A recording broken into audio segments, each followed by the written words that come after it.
बिहार की जनता का ये विजय है। लोकशाही डेमोक्रेटिक कार्य पद्धति और मूल्यों का विजय है। माननीय मोदी जी के नेतृत्व में ये बड़ा विजय है।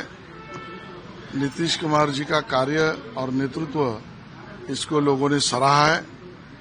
अमित शाह जी की रणनीति, भारतीय जनता पार्टी और एनडीए के सभी कार्यकर्ताओं की मेहनत, मुझे लगता है ये बड़ा आशीर्वाद बिहार की जनता ने एनडीए के लिए दिया है। संजय राउत इस समय हॉस्पिटल ने ट्वीट करके कहा है मतलब एक प्रकार के एनडीए पे महाराष्ट्र पैटर्न की बात करते हैं। महाराष्ट्र पैटर्न में उन्होंने बोला कि बिहार में महाराष्ट्र पैटर्न अपनाया गया और साथ में उन्होंने कहा कि लोकतंत्र जो है 10,000 रुपये में खरीदा गया। इस प्रकार से लोकतंत्र दिखता है, बिहार में ये दिखता है। मुझे लगता है कि वो बीमार है, इसके लिए उनको जल्द से जल्द वो ठीक हो जाए ऐसी मनोकामना करता हूं और इस प्रकार से उनकी सेहत जल्द ठीक हो और उनके दल की बौद्धिक सेहत भी ठीक हो, इतना ही मैं उनको शुभकामनाएं दे सकता हूं। इतना महत्वपूर्ण चुनाव था बिहार में, हमने देखा दिल्ली में ब्लास्ट हुआ, लेकिन ऐसे मौके पर राहुल गांधी विदेश दौरे पे हैं। क्या आपको लगता है सर कांग्रेस और राहुल गांधी चुनाव को इम्पोर्टेंट नहीं लेते?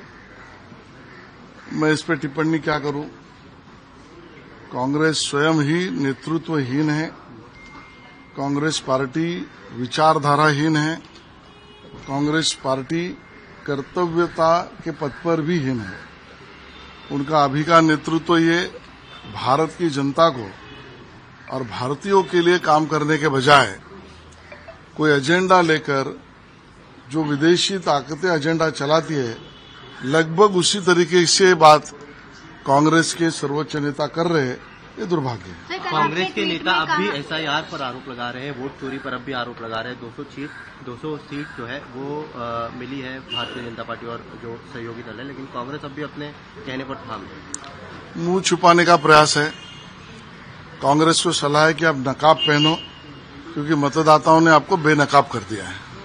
कल आपने ट्वीट किया कि महाराष्ट्र के पप्पू और दिल्ली के पप्पू कोमा में चले गए। कल हमने देखा कि देश की सबसे बड़ी विपक्ष पार्टी कहा जाता था कांग्रेस को केवल 6 सीट पर सिमट कर रह गई। पप्पू कहकर किस पर इशारा था सर? थोड़ा स्पष्ट कर देंगे क्या? जिस प्रकार का ये रिजल्ट है, चुनाव के परिणाम है और मतदाताओं का जिस प्रकार से मतदान में भी, वोटिंग में भी जो बढ़ोतरी है, वो आंकड़ा हमको दिखाई पड़ रहा है।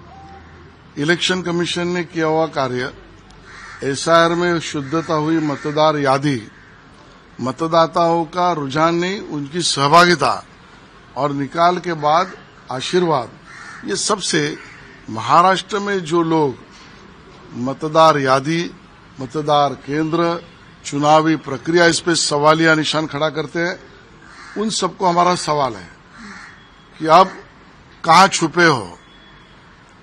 और इस प्रकार से बात जब हम करते हैं, तब देवेंद्र जी ने स्पष्ट ही कहा था, आदित्य ठाकरे जी ने जिस प्रकार से मतदान केंद्र, मतदार यादी, इसको लेकर एक नैरेटिव, झूठ फैलाने का प्रयास किया था, तो देवेंद्र जी ने कहा था कि आप महाराष्ट्र के पप्पू मत बनिए।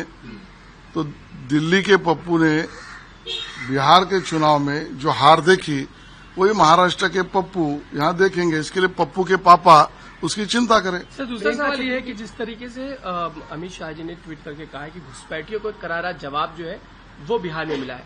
घुसपैठियों, खासकर रोहिंग्या मुसलमानों की बात मुंबई में बड़े पैमाने पर चलती है, उनको निकालने की बात चल रही है, क्या कहेंगे? घुसपैठियों को खदेड़ के निकालना, वोटिंग लिस्ट से भी निकालना, यही राष्ट्र कार्य है। और ये कार्य चुनाव आयोग अपने तरीके से, केंद्र सरकार कानूनन तरीके से कर रही है। इसके ऊपर भारतवासी समाधानी है। कल विपक्ष ने बोला कि ये भाजपा की जीत नहीं है, सीईसी ज्ञानेश कुमार की जीत है। ज्ञानेश कुमार को बधाई दी है, भाजपा को नहीं दी है। ये मैंने कहा ना, इनको छुपाने के लिए, मुंह छुपाने के लिए जगह नहीं बची है। ये कभी जीत नहीं सकते। इनको जनता का आशीर्वाद नहीं, इनको जनता से का प्रेम नहीं, तब नाच न आए आंगन टेढ़ा, ये इतना ही इनको मैं कह सकता हूँ। सर, एक सवाल और जानना चाहेंगे। बीएमसी का चुनाव के हालांकि तारीख का ऐलान नहीं हुआ है, आज ही रमेश चन्नीथल्ला जो कांग्रेस के प्रभारी भी, उन्होंने ऐलान कर दिया कि कांग्रेस जो है बीएमसी चुनाव में अकेली लड़ेगी। अपने दम पे चुनाव लड़ेगी। गाड़ी खुद की नजर आ रही है, अभी उन्होंने घोषणा की। देखिए, इसके ऊपर मैं भाष्य क्या करूंगा, जब तक उनका निर्णय नहीं आता हम बोलना ठीक नहीं है।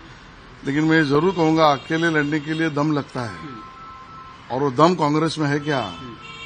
कांग्रेस में कार्यकर्ता बचा है, नेता बचा है, मतदाता बचा है क्या? कांग्रेस एक तरीके से बदनाम भी है और बिना दम की भी है।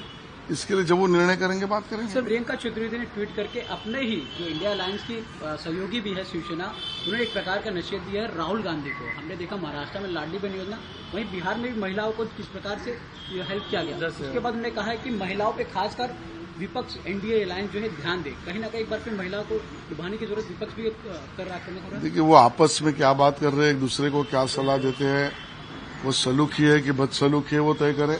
हम इसके ऊपर टिप्पणी क्या करें? सर, महागठबंधन की जो स्थिति हमने बिहार में देखी, ठीक अभी उसके ठीक पहले मुंबई में नजर आ रहा है कि कांग्रेस अलग लड़ने की बात करी, अब वो आसिम आदमी इनके साथ नहीं आना चाहते, सिर्फ दो भाई साथ अकेले जाना चाहते हैं। ऐसे में बिहार से कुछ सीख ले रहे हैं कि साथ में अभी नहीं आना चाहते? मैं इतना ही कहूंगा, मुंबई में महायुति ही जीतने वाली है, महायुति का महापौर होने वाला है। हम साथ में चुनाव लड़ रहे हैं। ये सुनामी का आगाज उनको हो गया है। जब सुनामी का आगाज जंगल में आता है तो बहुत सारे लोग भाग जाते हैं, और उसी प्रकार से ये अपने अपने जगहों पे भागने का काम ये महाविकास आघाड़ी के दल कर रहे हैं। दो भाई युति चल पाएगी? इस पे मैं साथ तो आने दो उनको, एक बार ऐलान तो करने दो, 100 सवाल खड़े करेंगे।